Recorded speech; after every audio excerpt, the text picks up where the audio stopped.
things they told us is that once you step out of the plane, you're not allowed to come back in. Okay? So if you get, the reason for that is because if you get back in and your chute goes boom like this, it kills everybody in the airplane, so they don't want everybody to die. So once you go out, you're out there. And sure enough, we had this one girl, she's out there, and she did not want to let go. I mean, she was holding on like this, and you know what the pilot did? Started rocking the airplane like this. Finally, she went. She was on a static line. 6 seconds, parachute goes open. My turn came. I step out on the strut of this airplane, and I'm holding like this, and I'm looking down 5,000 feet.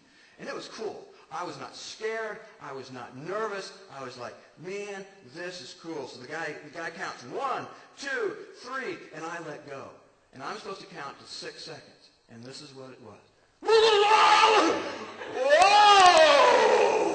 6 seconds of pure pandemonium. And I hit there. And then I look up, and my wires, 11:1 says this. Faith is the assurance of things hoped for, the evidence of things not seen. You see, the assurance that I hoped for in going in this airplane and jumping out was that my parachute would come open and I would land safely on the ground. That was the promise that they told me. They told me that if I jump out and do everything they said, then I had this assurance of hope that I would land perfectly safe on the ground.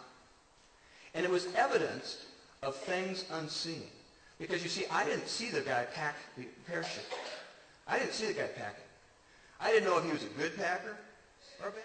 But there are certain things that if we don't prepare our hearts and minds for, our faith can be knocked off balance. I've seen it. I've experienced it. When I was in 7th grade, I lived in the country of Crete, or Greece. It was an island off of Greece. My dad was in the military, and when we first moved there, we lived downtown in a hotel.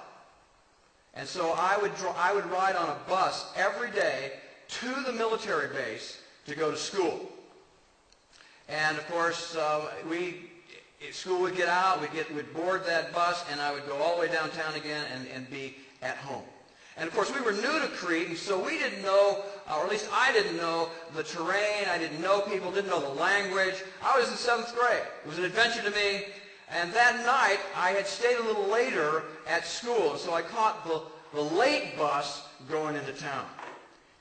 And I'm driving into town, and my parents had always said this. They said, Paul, never get off the bus except for when you're at the hotel or when you go back to the base. Never get off the bus. So I'm driving down, and I remembered my parents saying something to me. They said, we're going to be at some friend's house, and they live off bus stop such and such. And so I'm driving home, and I got two conflicting things going on in my head. Don't get off the bus. We're at so-and-so's house. And I thought, well, it's late. I think I'm going to get off and go over to so-and-so's house. So sure enough, I rang the bell, the bus stops, I get off of the bus, and I start walking away, and the bus leaves. And the sun sets. And it's dark. And there's a wind blowing. And there's dogs howling in the background. There's kids laughing off in the distance. And I am in the dark, all alone. And I get to the house, and I knock on the door,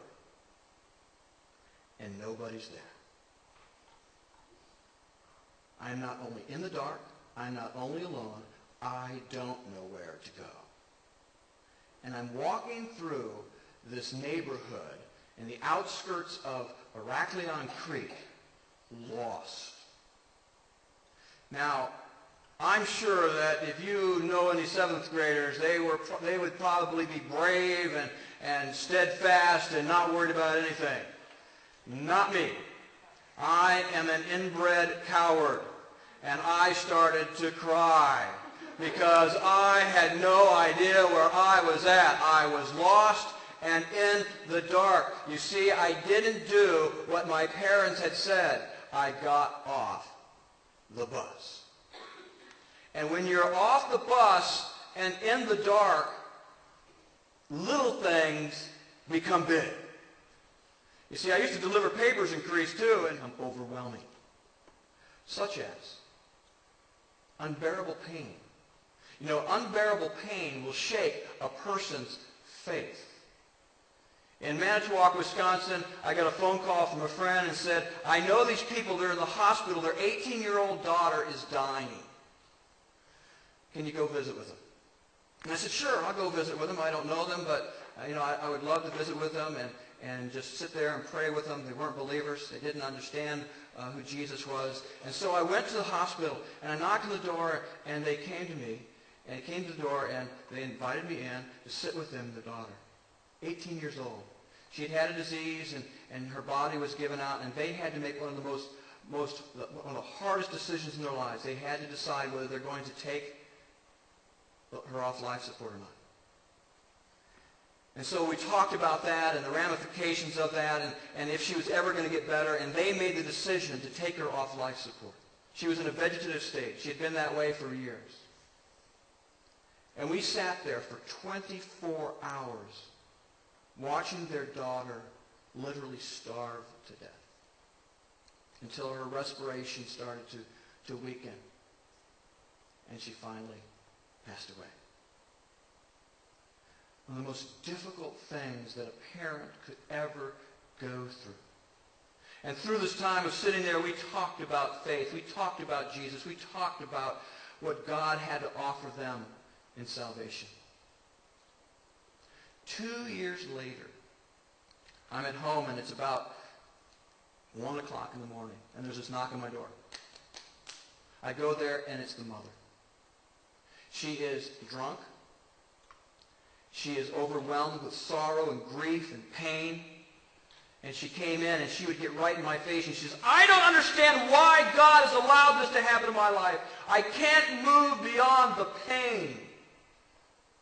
She missed her daughter so much.